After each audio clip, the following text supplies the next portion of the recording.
So I was sitting there laughing earlier this week when I saw your text about a 6-page resume that came across your desk. And it got me thinking this would be a fun conversation for us to talk about. I know that was something that you had mentioned to me as well. So I'm 100% alignment with you. This is definitely a good conversation I think we should have based Yeah. around the importance of professionalism when it comes to resume writing and getting a freaking job. Yeah. Yeah. And I know there's a lot out there, and I can see maybe a reason or two for it. Like we are talking about, there's that computer algorithm when you go to submit your resume. If it doesn't have like key buzzwords and things of that sort, it won't even get past that filter. That said, I think you can get it done in less than 6 pages. And I never even thought anything past 2 pages was considered acceptable. I think it's rude. I do too. Who has time to read 6 pages? Who has time to read one page? Yeah, So if you can't capture the attention in one, that's the key is nobody cares after a certain point of all the different experiences. And quite honestly, if you have a 6-page resume, that means you are not reliable, you're not consistent, you're flighty, you change jobs way too often because there's a zero reason for you to have that many jobs. Well, take 6 pages. Okay, so if it goes back, say 20 years, and you can kind of look at my career too, where I wasn't flighty, I was very directed in my career path, but I worked like in a quality control lab. That was my first job out of college. I have a biology undergrad, right? Yeah. But I don't can't that just be a single line, right? That's exactly it. That's exactly what I do.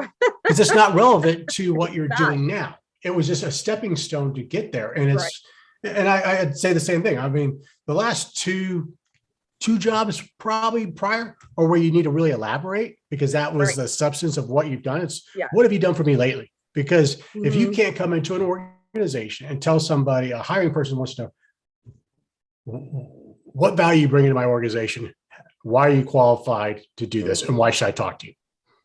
And if I can't see that within a page, quarter page, 30 seconds of looking at it, moving on.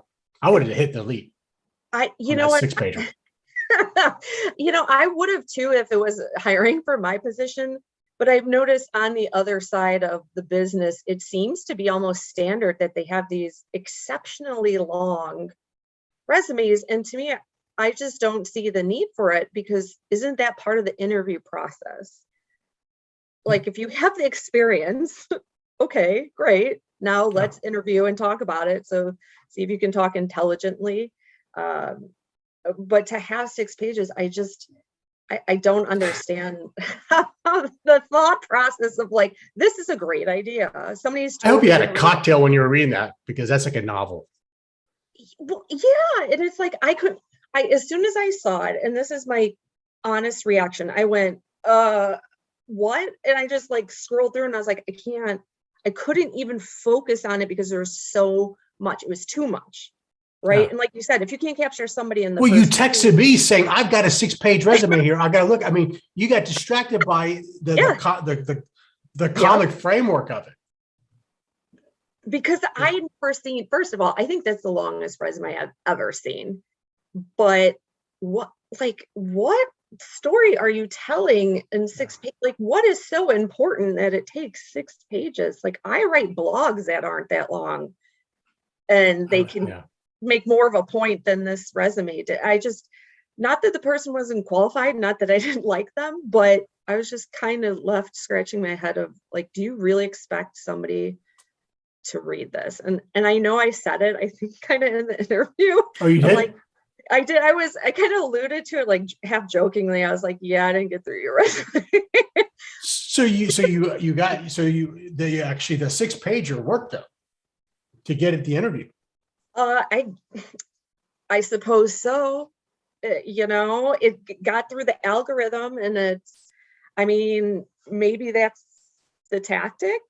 Or maybe the algorithm just couldn't handle it. It's like, I got nothing on this. I'm tapped out. I'm tapped out. Just pass it. Just go. I don't want to have to deal with this one. Go through it.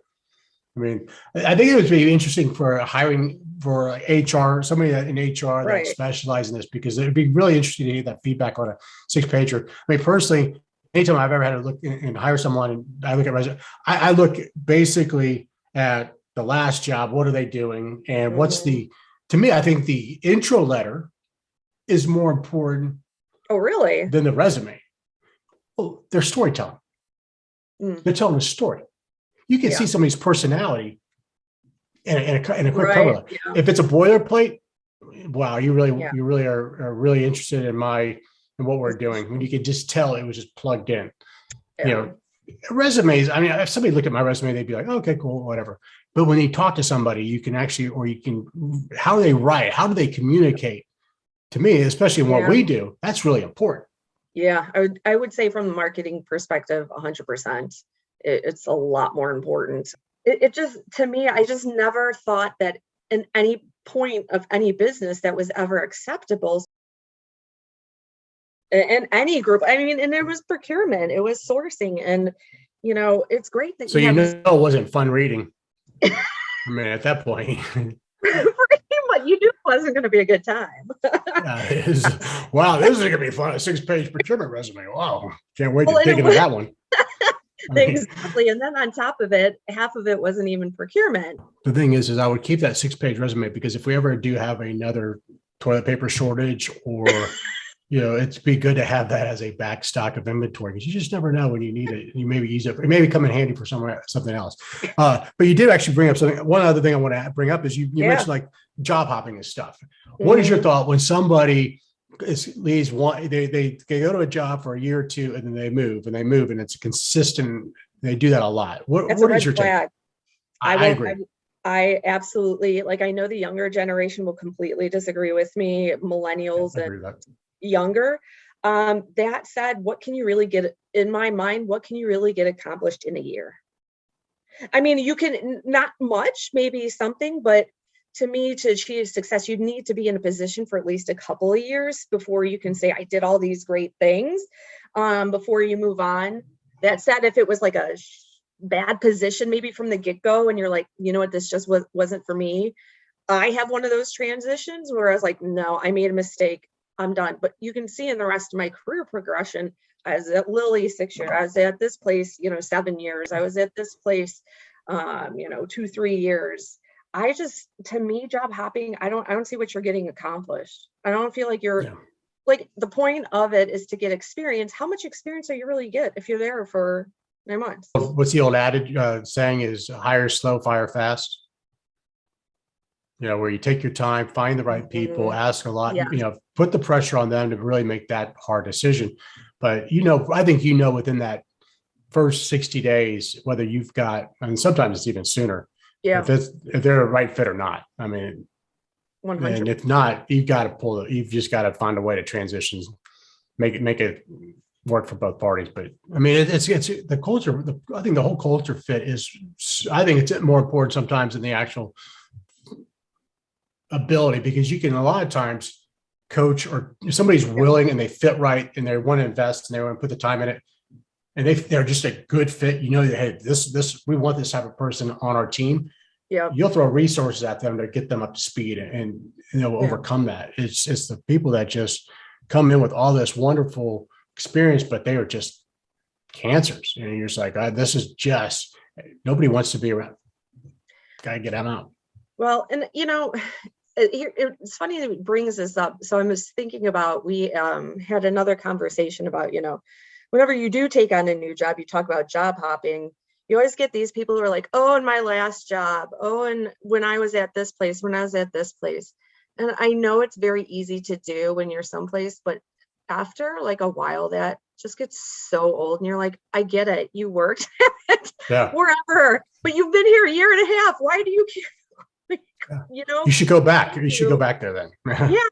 Well, so I guess the key takeaway of this episode, as short as it's going to be, is, man, really pay attention to the audience and what you're submitting your resume. It's a competitive market out there, and 6 pages, way too long. I'm curious to see what the feedback is going to be from, the folks that listen and also follow this, because to me, 6 pages, way too much. Actually, we should put a survey out on that.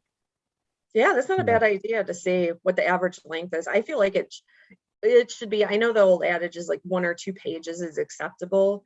But if you can't tell me in one page, to your point, you've lost me. You've lost my, like, you've lost my interest, and I can't focus that long. I mean, we all are, ADD because of technology. So to just include so much, I just don't understand it. But no, but so last question then on this before you just cut it is because I brought up the fact that I think that a cover letter is more important than sometimes a resume, because it's going to, the cover letter, I'm actually going to just glance at to see, especially if it's entertaining, it's going to, if it can capture me and get my attention, then I'm going to be into it. And the resume itself could just be ho-hum, because it's a resume. I mean, how exciting can you really make a resume? It's just basically it's a story of what your work experience is. But, and everybody, I don't care what anybody says. I don't think anybody's completely honest on the resumes. I think that everything is inflated, and what they've done and all that is always a little bit more. So you cut all that down. But your cover letter, if you get a really ass-kicking cover letter that just grabs your attention, I can't imagine that's not going to overweigh that person, that resume, boring resume, compared to somebody that might have a little bit better resume, but we're really ho-hum. Yeah, no, initially when you first said it, I was like, huh. Now that kind of thinking through it, 100%. If you see all these like examples of people out there with these crazy cover letters, or like, whatever it is to grab, like you're saying, grab your attention and keep you in there and tell you why you're excited about that position, what you think you could do. 100%. I think the cover letter now in hindsight is even more important, right? Because your point is completely valid. How fun can you really make a resume? Yeah. And if you are a good writer and you can really orient and really capture somebody and get people's attention, I don't think you go through a job site. I think you go right to the CEO, the owner, the director, whoever is responsible for that department or area that you want to go work for. Go right to the source with it. Well, and if email you can figure it out, I mean, that's easy. There's plenty of ways to find those emails and get that information. I mean, stalking on the internet, Rusty, are you? It's not that hard. But I mean, think about it. If now I take that more from a sales marketing perspective, because the fact is you've got to do that anyways. If you can't do it for yourself, how the heck are you going to do it for the business? Yeah, no, I always think one of the best things you can learn is how to just figure it out without having help. Sometimes you just need to figure things out. And that would be another time where it's like, just figure out how you can, look at the organization in LinkedIn and see the structure and see who might be hiring. And that's right. Blasting out generic resumes and cover letters is not the way to win. So anyways, good stuff though. I think that was a fun little 6-page resume, being able to kind of call that out of what not to do. So yeah,